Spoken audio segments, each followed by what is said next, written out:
Have you ever felt like the better you perform, the more isolated you become? Like your excellence builds walls instead of bridges? This is the raw, unfiltered story of Marcus Thompson, a brilliant software architect from Chicago whose pursuit of perfection became his prison. What happened next will challenge everything you believe about success, friendship, and what it truly means to belong in America today.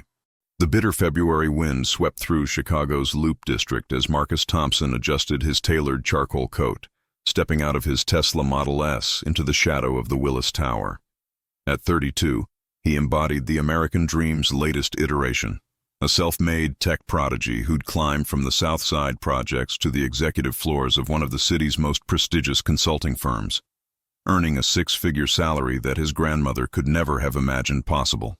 Inside the glass-walled offices of Pinnacle Solutions on the 47th floor, Marcus moved through the morning like a conductor orchestrating a symphony of code and algorithms. His colleagues watched from their ergonomic workstations as he effortlessly solved problems that had stumped entire teams for weeks. The quarterly presentation he'd completed the night before wasn't just good, it was revolutionary, a masterpiece of data visualization that would save the company $12 million in operational costs while increasing client satisfaction rates by 38%. "Another home run, Thompson," called out Brad Morrison, a fellow senior architect whose forced smile couldn't mask the resentment simmering beneath his perfectly practiced corporate facade. Brad's voice carried just loud enough for others to hear, dripping with that particular brand of passive-aggressive praise that felt more like an accusation than congratulations. Marcus nodded politely, but noticed how Brad's compliment landed in the open office space like a stone thrown into still water, creating ripples of uncomfortable silence that spread from cubicle to cubicle. During the morning stand-up meeting in the spacious conference room overlooking Lake Michigan, Marcus presented his breakthrough algorithm for optimizing client workflows, a solution he'd developed during countless late nights fueled by Ethiopian coffee from his favorite Wicker Park cafe. The room fell silent as executives leaned forward, their eyes lighting up with dollar signs as they calculated the potential revenue impact.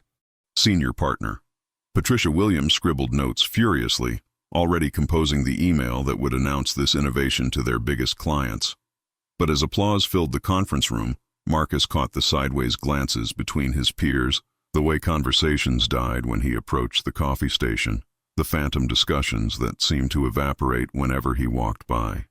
Sarah Martinez, the marketing director who'd once invited him to team happy hours at River North's trendy gastropubs, now offered only professional pleasantries delivered with the warmth of a customer service script. "Great presentation, Marcus," she said, but her words felt hollow, rehearsed, like dialogue from a corporate training manual. The warmth that once existed between them had crystallized into something cold and transactional, another casualty of his relentless pursuit of excellence. As lunch approached, Marcus overheard fragments of conversation drifting from the break room like smoke from a fire he couldn't see but definitely smelled. "He always has to be the smartest guy in the room, doesn't he?" whispered Jennifer from accounting, her voice carrying that particular tone reserved for discussing people who'd committed some unspoken social crime. "Makes the rest of us look like amateurs," added Tom from sales, stirring his coffee with unnecessary aggression. "Probably doesn't even realize how arrogant he comes across," concluded Brad, the final nail in a coffin Marcus hadn't known was being built around his professional reputation. The words hit him like physical blows, each syllable carving away another piece of his confidence. These weren't strangers criticizing him. These were people he'd helped succeed, colleagues whose projects he'd improved with his insights, teammates he'd covered for during their mistakes and oversights. The betrayal felt like being stabbed by someone you'd been trying to protect. He thought back to his childhood in Bronzeville, where his grandmother Nana used to say while braiding his hair on Sunday mornings, "Excellence ain't a crime, baby, but it sure can feel like punishment sometimes." He'd laughed then, thinking it was just another one of her cryptic observations, the kind of folk wisdom that sounded profound but seemed irrelevant to real life. Now sitting alone in his corner office overlooking Michigan Avenue's bustling streets, the meaning crashed over him like Lake Michigan's icy waves during a winter storm. The notification on his phone buzzed with mechanical indifference. Another invitation declined, another weekend plan that somehow didn't include him despite his previous enthusiasm and reliable attendance. His social media feeds showed his colleagues at Cubs games, rooftop parties in Lincoln Park, casual brunches in Logan Square, all the human bonding that seemed to happen naturally for everyone else but remained mysteriously elusive for him. Marcus had become a ghost in his own success story, visible only when his expertise was needed to solve impossible problems or meet unrealistic deadlines, invisible when it came to the human connections that made corporate life bearable. His achievements had become a wall between him and the very people he most wanted to connect with, each promotion and recognition adding another brick to his isolation. That evening, as snow began to dust the city streets and commuters hurried toward the L stations, Marcus sat in his Lincoln Park penthouse, surrounded by awards and accolades that felt increasingly meaningless. The minimalist decor that had once represented sophisticated success now felt sterile and lonely. The silence was deafening, broken only by the hum of his high-end electronics and the distant sound of laughter from a neighboring apartment where ordinary people shared ordinary moments of joy that seemed infinitely more valuable than any corporate achievement. He pulled out his phone and scrolled through his contacts, looking for someone to call, someone who might understand the peculiar pain of being punished for competence. The list seemed endless, yet somehow completely empty. Every name represented a professional relationship, a networking contact, someone who knew Marcus the achiever, but had no interest in knowing Marcus the man. His success had built him a golden cage, beautiful from the outside, but suffocating from within. The city lights twinkled below like earthbound stars, each one representing someone who belonged somewhere, someone who had people to laugh with, someone whose excellence hadn't become their exile. Marcus pressed his forehead against the cold window and wondered when being good at something had become such a lonely pursuit, and why the American dream felt so much like a beautiful nightmare. Monday morning arrived like a judgment day wrapped in corporate polish and served on bone china. The partners at Pinnacle Solutions had called an emergency meeting, and Marcus knew his latest project recommendation was the focal point. He'd spent 3 months developing a comprehensive strategy to revolutionize their client acquisition process. Working 16-hour days that began before sunrise and ended long after the city's nightlife had quieted, sacrificing weekends in Millennium Park and evenings at Second City shows, pouring his soul into every detail with the dedication of an artist creating his masterpiece. As he entered the mahogany-paneled boardroom on the 52nd floor, 12 pairs of eyes tracked his movement with the intensity of predators studying prey. The partners sat at one end of the massive conference table, their faces unreadable masks of professional courtesy that revealed nothing of the verdict they'd already reached. His colleagues occupied the sides like jury members who'd been coached on maintaining neutral expressions, and Marcus noticed something chilling that made his stomach drop. The empty chair reserved for him sat alone at the far end, isolated like a defendant facing trial for crimes he didn't understand he'd committed. "Marcus," began Patricia Williams, the managing partner, whose steel-gray hair matched her no-nonsense demeanor and whose reputation for decisive action had built Pinnacle Solutions into Chicago's premier consulting firm. "Your proposal is ambitious. Perhaps too ambitious for our current organizational structure and client expectations." The words hung in the air like smoke from a funeral pyre, carrying implications that extended far beyond the immediate project.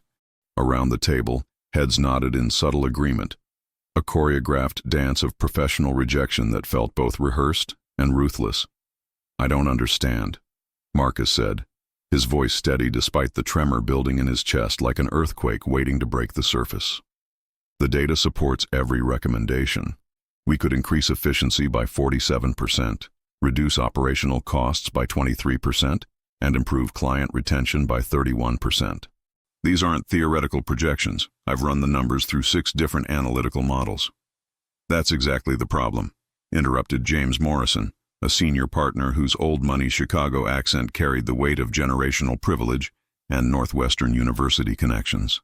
His words sliced through the room with surgical precision. "You're always pushing too hard, always trying to reinvent systems that have worked perfectly well for decades. Sometimes good enough is actually good enough, Marcus. Sometimes stability trumps innovation." The room erupted in murmurs of agreement, and Marcus felt the walls closing in like the trash compactor scene from Star Wars, except this destruction was psychological rather than physical. These were the same people who'd praised his innovations just months before, who'd used his ideas to win major contracts worth millions, who'd built their reputations on his intellectual foundations and strategic insights.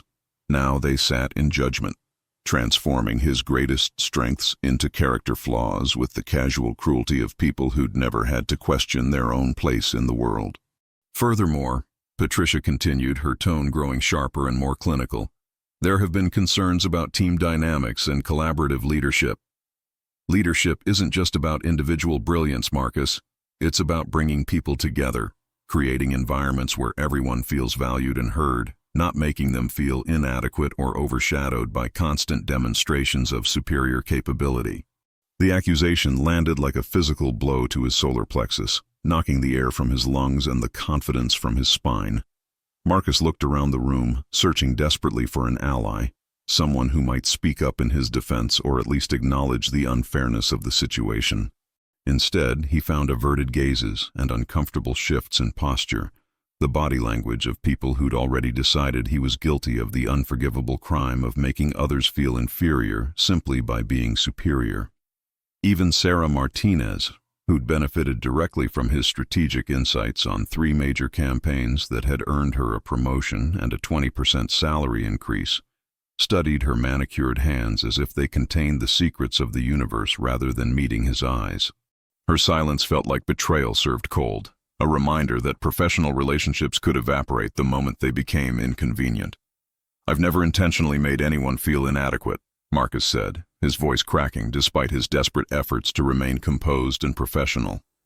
I've always been willing to help, to share knowledge, to support team members in their development. I've mentored junior staff, covered for colleagues during crises, and consistently put team success before personal recognition. That's just it, said Brad Morrison, leaning forward with the confidence of someone who'd finally found his moment to shine, his perfect teeth gleaming in the fluorescent lighting. You don't help, you take over. You don't share knowledge, you lecture. You don't mentor, you demonstrate superiority. Every conversation becomes a TED Talk, every meeting becomes the Marcus Thompson Show, every project becomes an opportunity for you to prove how much smarter you are than everyone else. The words cut deeper than any blade, slicing through years of carefully constructed professional identity. Marcus felt his carefully built reputation crumbling, each accusation stripping away another layer of the success he'd worked so hard to achieve through countless 18-hour days and sacrificed social opportunities. These weren't strangers attacking his character. These were people he'd considered friends, colleagues he'd respected and trusted, teammates he'd believed understood and appreciated his contributions. Perhaps, Patricia said, her voice softer now but no less devastating, it's time to consider whether your considerable talents might be better suited to a different organizational environment. A fresh start might benefit everyone involved, allowing you to find a culture that better aligns with your working style while giving us the opportunity to rebuild team cohesion. The euphemism hung in the room like poison gas, beautiful in its corporate politeness, but lethal in its implications. Marcus understood perfectly. He was being pushed out, not for failing to meet expectations or deliver results, but for succeeding too well, for being too good at what he did, for making others uncomfortable with their own limitations and insecurities. His excellence had become evidence of his unsuitability for team environments. As the meeting dispersed with the efficiency of a well-rehearsed execution, Marcus remained seated, watching his colleagues file out with barely concealed relief. The partnership he'd dreamed of since graduate school, the career trajectory he'd mapped out with mathematical precision, the professional family he'd hoped to build through shared achievement, all of it evaporated in the space of 30 minutes, dissolved by the corrosive acid of institutional mediocrity. Later that afternoon, cleaning out his office with the methodical thoroughness of someone performing surgery on their own life, Marcus discovered a card that had fallen behind his desk during their last successful product launch celebration. It was signed by everyone in the department, filled with handwritten notes of gratitude and appreciation. "Thanks for making us all look good, Marcus," read Sarah's careful handwriting. "Couldn't have done it without your genius," wrote Brad in his characteristically bold script. The irony tasted like copper pennies in his mouth, bitter and metallic and completely indigestible. Walking through the lobby for the last time, his personal belongings packed in boxes that security would inspect before allowing him to leave, Marcus caught his reflection in the polished granite walls. The man staring back looked successful, confident, unshakable, a perfect representation of American professional achievement. But behind those determined brown eyes lived a truth that corporate America refused to acknowledge. Sometimes being exceptional is the loneliest thing in the world, and talent without belonging is a gift that no one wants to receive. That night, alone in his penthouse with Lake Michigan stretching endlessly beyond his floor-to-ceiling windows like a dark mirror reflecting his isolation, Marcus finally understood what Nana had tried to tell him all those years ago during those Sunday morning conversations over buttermilk pancakes and fresh coffee. Excellence without connection is just another form of exile. And competence without community is a prison built from other people's insecurities and your own refusal to be less than you're capable of being. 6 months of unemployment stretched before Marcus like a desert of rejection letters and half-hearted networking events, each day blending into the next with the monotonous rhythm of a life suddenly without purpose or direction. Chicago's tech scene, once his kingdom where he'd ruled with algorithms and innovation, now felt like a foreign country, where everyone spoke a language he couldn't quite grasp, where his resume opened doors but his reputation slammed them shut again just as quickly. The interviews followed a predictable pattern that became as familiar as a recurring nightmare.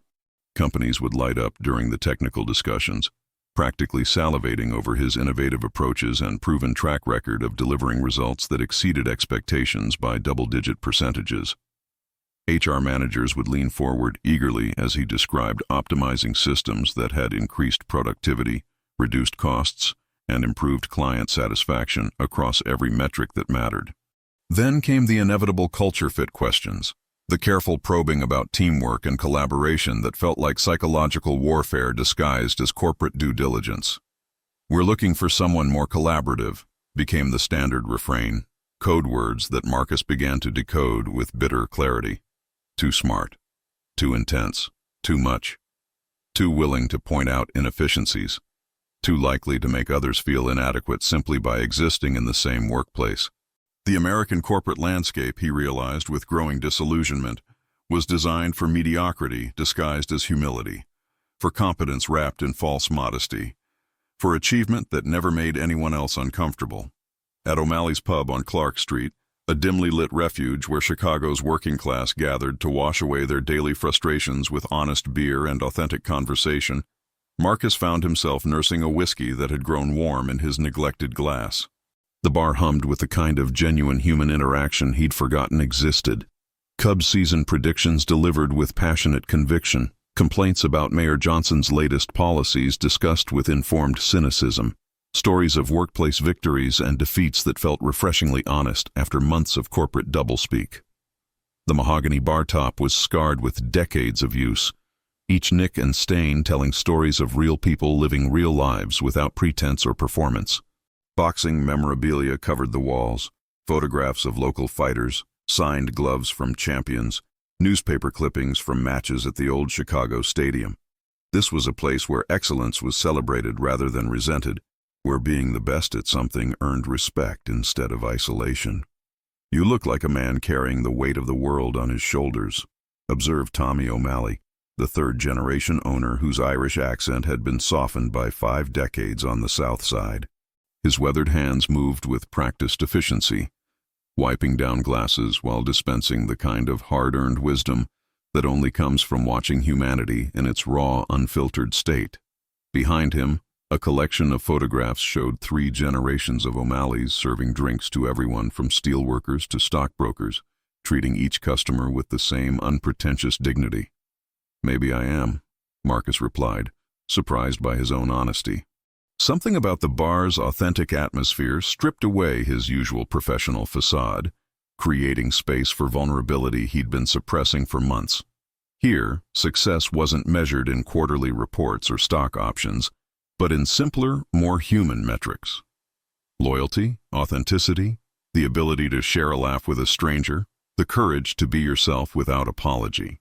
"Let me guess," Tommy continued, setting down a fresh whiskey without being asked, his blue eyes twinkling with the knowledge of someone who'd heard every variation of human suffering. You're good at what you do. Damn good. Maybe the best they've ever seen. And that's your problem, isn't it? Being too good has become your curse instead of your blessing. Marcus looked up sharply, startled by the accuracy of the observation. In 6 months of therapy sessions, career counseling, and networking conversations, no one had identified his situation with such crystal clarity. How did you know? Son, I've been pouring drinks in this city for 40 years. Ever since I took over from my father, who learned the trade from his father before him. I've seen every type of human being come through that door. Politicians who smile while they lie. Bankers who count money while their souls leak out. Cops who've seen too much darkness. Teachers who care too much about kids who don't care about themselves. But you've got the look of someone who's been punished for being exceptional. Someone who's discovered that in America, being too good at something can be a social disease. The words hit Marcus like a revelation delivered with Irish poetry and working-class wisdom. Here was someone who understood without judgment, who saw his struggle not as a character defect, but as a peculiar form of suffering that American society rarely acknowledged or addressed. The recognition felt like finding water in a desert of professional loneliness. Back in County Cork, Tommy said, his voice taking on the cadence of a story told many times before, but never losing its power. My grandfather used to say that tall poppies get cut down first. When I came to America in 1978, I thought it would be different, that excellence would be rewarded rather than resented, that merit would matter more than fitting in. Sometimes it is, and sometimes merit does matter. But mostly I learned, this country has a complicated relationship with people who refuse to pretend they're not better at things than other people are. Around them, the bar's patrons continued their conversations, creating a symphony of authentic human connection that Marcus had forgotten existed outside of movies and novels. A construction worker with cement dust still on his boots shared photos of his daughter's Northwestern University graduation, his pride unashamed and infectious. 2 nurses from Rush Medical Center compared war stories from their emergency room shifts, their gallows humor revealing dedication to healing that transcended paychecks. An elderly couple celebrated their 43rd wedding anniversary with Miller High Life and salted pretzels, their love more real and substantial than any corporate team-building exercise or professional networking event Marcus had ever attended. So what do I do? Marcus asked, the question emerging from a place of genuine vulnerability he hadn't accessed since childhood, when the world's complexities could still be solved with direct questions and honest answers. Tommy's weathered face crinkled into what might have been compassion mixed with hard-earned wisdom. First, you stop trying to make yourself smaller to fit into spaces that weren't built for people like you. Second, you remember that being good at something isn't a crime, no matter how guilty they try to make you feel. Third, you find your people, the ones who celebrate excellence instead of punishing it. As the evening deepened and the bar filled with Chicago's night shift workers, security guards, taxi drivers, hospital staff, late shift factory workers, Marcus found himself engaged in conversations that had nothing to do with his resume, his achievements, or his potential value to their organizations. He discussed baseball strategy with a retired firefighter whose knowledge of Cubs statistics rivaled any ESPN analyst. He explored philosophy with a night school teacher who quoted Marcus Aurelius, while explaining why she drove across the city every evening to teach GED classes to adults who'd been failed by traditional education. He even shared genuine laughter with a group of graduate students from University of Chicago who were more interested in his thoughts on deep dish pizza than his innovative algorithms or strategic planning methodologies. For the first time in months, Marcus felt like a human being rather than a collection of professional accomplishments and potential productivity metrics. The warmth spreading through his chest wasn't from the whiskey, it was from the simple recognition that connection didn't require him to apologize for his talents, diminish his abilities, or pretend to be less capable than he actually was. Walking home through Lincoln Park as the city settled into its nocturnal rhythm, streetlights casting long shadows on sidewalks where joggers and dog walkers moved with late evening purpose, Marcus pulled out his phone and scrolled through his contacts with new eyes. But this time, instead of searching for professional connections or networking opportunities, he looked for something else entirely. Authenticity, genuine human connection, people who might appreciate excellence rather than being threatened by it. The realization struck him like lightning illuminating the Chicago skyline. He'd been so focused on finding people who could accept his exceptional abilities that he'd forgotten to look for people who could accept his essential humanity. Tomorrow would bring another day of job searching, another round of interviews where he'd have to navigate the delicate balance between showcasing his capabilities and avoiding the perception of arrogance or superiority. But tonight, fortified by Irish wisdom and working-class authenticity, Marcus began to understand that the problem wasn't his excellence. It was a culture that had forgotten how to celebrate it.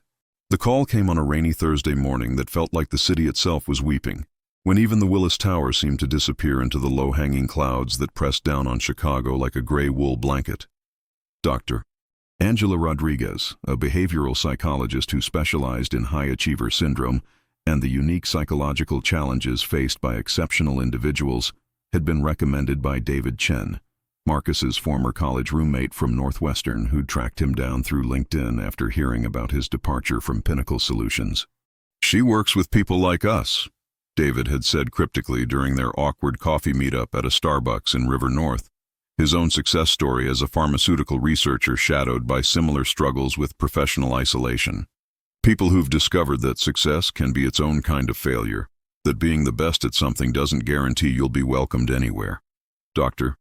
Rodriguez's office occupied the 15th floor of a converted warehouse in River North, nothing like the sterile corporate environments Marcus had grown accustomed to during his consulting career. Warm earth tones replaced cold steel and glass, and her floor-to-ceiling bookshelves were filled with titles that promised healing rather than optimization. The Gifts of Imperfection, Daring Greatly, The Drama of the Gifted Child, Too Much a Guide to Surviving Being Exceptional. Plants thrived in every corner, creating an atmosphere that felt more like a living room than a clinical setting. She was a woman in her early 50s with kind brown eyes that seemed to see through professional facades without judgment, her graying hair pulled back in a style that suggested competence without intimidation. Her office walls displayed degrees from Stanford and certificates in gifted adult psychology, but also personal touches, photographs of hiking trips, watercolor paintings, a framed quote from Brené Brown about the courage to be vulnerable. "Tell me about the last time you felt genuinely connected to someone," she said, her voice carrying the gentle authority of someone who'd guided many souls through similar darkness. Her question bypassed all the professional terminology and corporate jargon that had dominated Marcus's conversations for months, cutting directly to the emotional core of his isolation. The question caught Marcus off guard like an unexpected left hook. He'd expected to discuss his unemployment, his interview failures, his professional reputation, his career strategy. Instead, she was asking about something far more fundamental and far more painful than any job rejection. Marcus began, then stopped. The silence stretched between them like a bridge he was afraid to cross, filled with implications he wasn't ready to face. "I honestly don't remember. Not at work, not in any professional context. But when was the last time someone saw me, really saw me, and chose to spend time with me anyway?" "Not at work," Dr. Rodriguez clarified with patient persistence. "Not in a professional context where your expertise was needed or your achievements were being celebrated. When was the last time someone enjoyed your company simply because of who you are as a person, not what you can do for them?" The memory came flooding back with startling clarity, arriving like a slideshow from a different lifetime.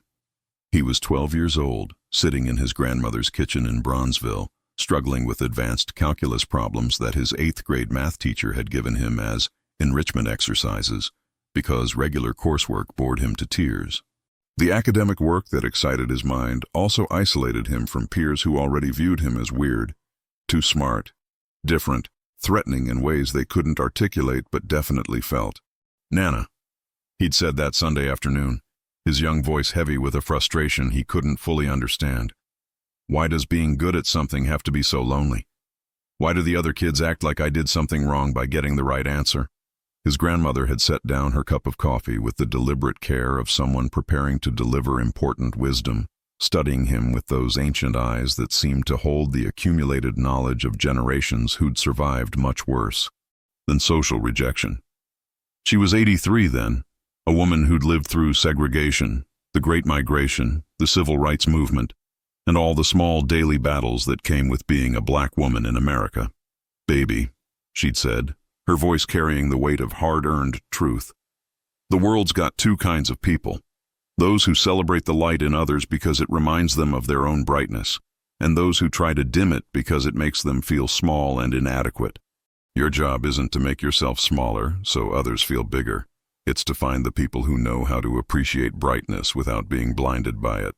What happened to that wisdom? Dr. Rodriguez asked gently, as if she'd been listening to his memory unfold in real time. When did you stop believing what your grandmother told you? I grew up, Marcus replied, the bitterness in his voice surprising even himself. I learned that Nana's advice doesn't work in corporate America, where being too bright makes people uncomfortable, where excellence is perceived as arrogance, where success without humility is seen as a character flaw. I learned to apologize for being good at things. Or, Dr. Rodriguez countered with the quiet confidence of someone who'd heard this story many times before. You learned to see your strengths through other people's insecurities. You started believing their narrative about your character instead of trusting your own experience of who you are. Over the following 8 weeks, their Tuesday afternoon sessions became archaeological expeditions into Marcus's psyche, carefully excavating the moments when his natural confidence had been systematically eroded, when his healthy pride in achievement had been twisted into something that felt shameful and antisocial. Dr. Rodriguez possessed the rare gift of helping people see themselves clearly, without the distorting lens of other people's projections and fears. There's a crucial difference between arrogance and excellence, she explained during one particularly breakthrough session, her office filled with afternoon sunlight that transformed dust motes into dancing particles of gold. Arrogance is believing you're better than others as human beings, that your worth as a person exceeds theirs. Excellence is simply being very good at what you do, having skills and abilities that exceed average performance. The fact that some people can't tell the difference doesn't make you responsible for their confusion or their emotional reactions. She introduced him to research on tall poppy syndrome, the social phenomenon where high achievers are resented and systematically cut down by their peers, not because they're doing anything wrong, but because their success highlights others' perceived inadequacies. The studies revealed what Marcus had lived but couldn't name, that in many cultures, including American corporate culture, outstanding performance can trigger defensive responses that prioritize group comfort over individual achievement. The research showed that societies with strong tall poppy syndrome often experienced what psychologists called regression to the mean, a gradual lowering of standards and expectations as exceptional performers were pressured to moderate their abilities. Companies that punished excellence in favor of team harmony often found themselves losing competitive advantage as their best performers either left or learned to hide their capabilities. You've been carrying shame that doesn't belong to you, Dr. Rodriguez said during their 6th session, her words cutting through months of self-doubt like a scalpel removing infected tissue.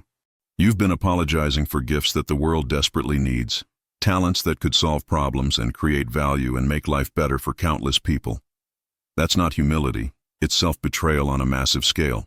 The breakthrough came during a role-playing exercise where Dr. Rodriguez asked Marcus to defend his younger self, the brilliant child who'd been told he was too much by teachers who couldn't handle his questions, classmates who resented his easy success, and eventually colleagues who felt diminished by his competence. As he spoke passionately about that 12-year-old's right to excel without apology, something fundamental shifted inside him like tectonic plates realigning after an earthquake. I never did anything wrong, he said, the realization hitting him like a physical force that reorganized his entire understanding of the past decade. I worked harder than anyone else. I delivered better results than anyone expected. I shared my knowledge freely. I helped colleagues succeed. I put in extra hours. I solved problems that others couldn't solve. The problem was never me. No, Dr. Rodriguez agreed, her voice warm with the satisfaction of watching someone reclaim their truth. The problem was never you. The problem is a culture that's more comfortable with mediocrity than it is with mastery, more invested in false modesty than authentic achievement, more concerned with not hurting feelings than with pursuing excellence. As Marcus walked out of her office that day, the Chicago skyline seemed different somehow. Not a collection of towers reaching toward heaven in competitive desperation, but a testament to human potential unleashed without apology. The Willis Tower, the John Hancock Building, the architectural marvels that defined his city's identity. All of them had been built by people who refused to settle for good enough, who insisted on pushing boundaries despite criticism and resistance. For the first time in years, he felt proud rather than ashamed of his capabilities, grateful rather than guilty for his talents, energized rather than apologetic about his potential to excel. That evening, he called his mother in Atlanta, a conversation they'd had countless times but never really had at all. "Mom," he said, his voice steady with newfound conviction, "I need to tell you something important. I'm good at what I do. Really exceptionally good. I'm not going to apologize for that anymore, and I'm not going to pretend to be less capable than I am to make other people comfortable." The silence on the other end stretched for several heartbeats before she responded, her voice thick with emotion she'd been holding back for years. "It's about time, baby," she said, and he could hear tears in her voice. "Your Nana always said you were meant for something special. She never wanted you to hide your light under a bushel. She'd be so proud to hear you say that." 9 months later, Marcus stood before the floor-to-ceiling windows of his new office, but this time the view carried entirely different meaning. Instead of looking down at Chicago's bustling streets from a corporate tower that felt like a prison disguised as success, he gazed out at the converted warehouse in Fulton Market, where he'd established Thompson Consulting Solutions. The neighborhood hummed with entrepreneurial energy, startups, creative agencies, independent restaurants, and small businesses built by people who'd chosen authenticity over conformity, excellence over acceptance.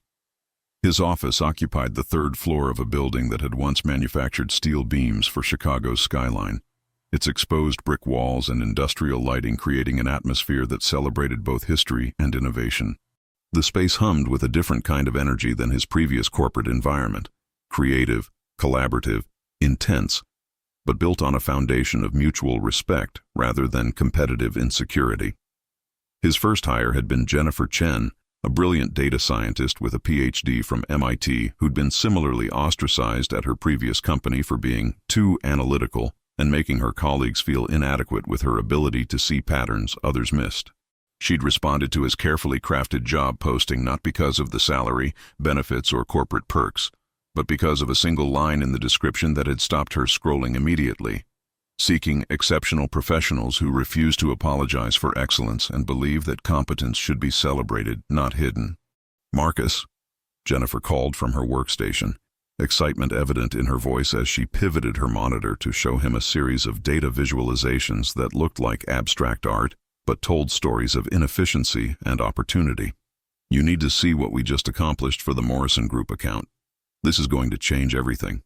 The Morrison Group had been Pinnacle Solutions' biggest client, generating over $40 million in annual revenue, and they'd approached Marcus directly after hearing about his innovative methodologies through industry networks and word-of-mouth recommendations. The irony wasn't lost on him. The same revolutionary ideas that had been deemed too ambitious and disruptive at his former company were now being implemented by the client themselves, with spectacular results that exceeded every projection he'd made during those final, fateful presentations. As Marcus reviewed Jennifer's analysis, he felt a familiar surge of professional pride. But this time it wasn't tainted with guilt, shame, or the exhausting need to downplay achievement to protect others' feelings. Her work was genuinely brilliant. Innovative statistical modeling that revealed market opportunities worth hundreds of millions of dollars, presentation graphics that made complex data accessible to non-technical executives, conclusions that were both revolutionary and practical. Instead of diminishing her achievement or finding ways to make it more palatable to insecure colleagues, Marcus simply said what he felt without filter or apology. "This is exceptional work, Jennifer. You should be incredibly proud of what you've accomplished here." Her face lit up with a joy that Marcus recognized from his own childhood. The pure, uncomplicated satisfaction of being seen and appreciated for excellence rather than punished for it. Around their office, 4 other team members worked with similar intensity and passion, each one carefully selected not just for their technical skills and creative abilities, but for their capacity to celebrate excellence in others without feeling threatened or diminished by it. The company culture they'd built was radically different from anything Marcus had experienced in traditional corporate America. Team meetings were collaborative but ruthlessly honest, with ideas evaluated on merit rather than political considerations or whose feelings might be hurt by direct feedback. When someone produced exceptional work, it was celebrated openly and enthusiastically, without the passive-aggressive undertones that had poisoned his previous workplace. When improvements were needed, feedback was direct, specific, and supportive, focused on elevating performance rather than protecting egos. "I've never worked anywhere like this," admitted Carlos Rivera, their newest hire and former Pinnacle Solutions employee, who'd reached out after hearing about Marcus's venture through LinkedIn connections. Carlos had been one of the silent observers during Marcus's final meeting, someone who'd witnessed the systematic dismantling of a colleague's reputation without speaking up. "At my old job, I spent more energy managing people's insecurities than I did actually solving problems. Here, I can focus entirely on being excellent at what I do." Thompson Consulting Solutions had achieved something remarkable in less than a year. They'd created a workplace where competence was currency, where being the smartest person in the room was an asset rather than a liability, where excellence attracted rather than repelled opportunities for genuine connection. Their client list read like a who's who of Chicago business. Companies that had grown tired of consultants who prioritized consensus over results, who valued process over performance, who confused political correctness with professional effectiveness. The company's success had been swift and decisive, exceeding even Marcus's optimistic projections. Within 8 months, they'd secured contracts with 7 major Chicago corporations, 2 Fortune 500 companies, and 3 rapidly growing startups, all seeking the kind of innovative thinking and uncompromising excellence that traditional consulting firms seemed unwilling or unable to provide. Their revenue had reached $2.7 million, with profit margins that would make their former employers weep with envy. Marcus's former colleagues at Pinnacle Solutions watched from the sidelines as their lost clients publicly praised Thompson Consulting's transformative approaches in industry publications and conference presentations.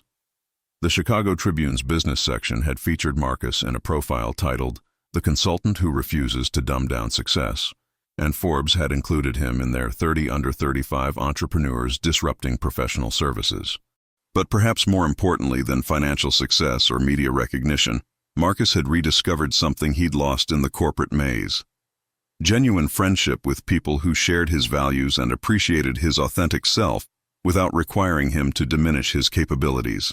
His team regularly gathered for dinners that had nothing to do with work, conversations that ranged from philosophy to sports to family stories, relationships built on mutual respect and shared commitment to excellence, rather than the artificial team-building exercises he'd endured in his previous career.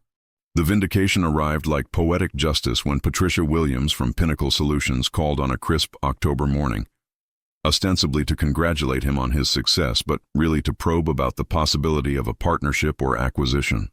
Her voice carried a warmth that had been notably absent during their final conversation, the kind of professional friendliness that emerges when someone suddenly becomes valuable again. "We've been watching your progress, Marcus," she said, her tone suggesting that his departure had been a mutual decision rather than a systematic rejection. "Your innovative approaches and client results are impressive. Perhaps we were too hasty in our previous assessment of cultural fit. There might be significant opportunities for collaboration between our organizations." Marcus listened politely, feeling no anger or bitterness, only a kind of sad clarity about how corporate insecurity had blinded them to what they'd lost. The woman who'd once questioned his collaborative abilities was now eager to collaborate. The organization that had deemed his ideas too ambitious was now hoping to benefit from their implementation. The culture that had rejected his excellence was now courting his success. "I appreciate the call, Patricia," he replied with genuine courtesy. "But I think we're building something fundamentally different here. Something that works for people who don't want to apologize for being exceptional, who believe that competence should be rewarded rather than resented, who understand that excellence and collaboration aren't mutually exclusive." As evening settled over Chicago and his team prepared to leave for another successful day, Marcus reflected on the journey that had brought him to this moment. The pain of professional rejection had been real and devastating. The isolation had nearly broken his spirit. The self-doubt had almost convinced him to accept mediocrity as the price of belonging. But those experiences had also taught him something invaluable: that finding your tribe isn't about making yourself acceptable to everyone, but about creating spaces where authenticity and excellence can coexist without apology. Jennifer stopped by his office on her way out, holding a small package wrapped in brown paper. "This came for you today," she said with a knowing smile that suggested she'd been expecting its arrival. Inside was a framed photograph of his grandmother, Nana, sent by his mother with a handwritten note that made his eyes water. "She always knew you'd find your way back to yourself." She kept this picture on her dresser until the day she died, and every time someone visited, she'd point to it and say, "That's my grandson Marcus. He's going to change the world by refusing to be ordinary." Below the photograph, in Nana's careful handwriting, were words he'd forgotten but now understood completely. "Baby, don't let the world convince you that your light is too bright. The right people will know how to appreciate brightness without being blinded by it. Find those people and build your life with them." Standing in his office as Chicago's lights began to twinkle in the growing darkness, Marcus understood that success wasn't about being accepted by everyone. It was about refusing to compromise your authentic self for people who would never truly appreciate what you offer. The loneliness he'd experienced wasn't the inevitable price of excellence. It was the temporary cost of refusing to settle for environments and relationships that required him to be less than he was capable of being. His phone buzzed with a group text from Carlos. "Celebrating the Morrison contract success at O'Malley's. Tommy's buying the first round to congratulate his favorite customer who finally found his people. Whole team's going." Marcus smiled, remembering the Irish bartender, whose wisdom had helped him understand that the problem was never his excellence. It was finding people who knew how to celebrate it. For the first time in his professional life, Marcus was exactly where he belonged, surrounded by colleagues who'd become genuine friends, building something meaningful with people who understood that being too good was never really the problem. The problem had always been settling for spaces that asked him to be smaller than his potential, dimmer than his capabilities, less than his authentic self. And that, Marcus realized as he turned off his office lights and headed toward an evening of celebration with people who truly knew and appreciated him, was a problem he'd finally, definitively solved. Have you ever felt like Marcus? Punished for your own excellence, isolated by your competence, made to feel guilty for being good at what you do? You're not alone in this uniquely American struggle. If this story resonated with your experience, hit that like button and let us know in the comments. What's been your experience with being too much for the people around you? How have you handled workplace jealousy or professional isolation? Subscribe for more real stories about the hidden costs of success in corporate America and the journey to finding where you truly belong. Remember, your excellence isn't the problem. Finding the right people to appreciate it is the solution. Which part of Marcus's journey hit closest to home for you? Share your story below and let's build a community of people who refuse to apologize for being exceptional.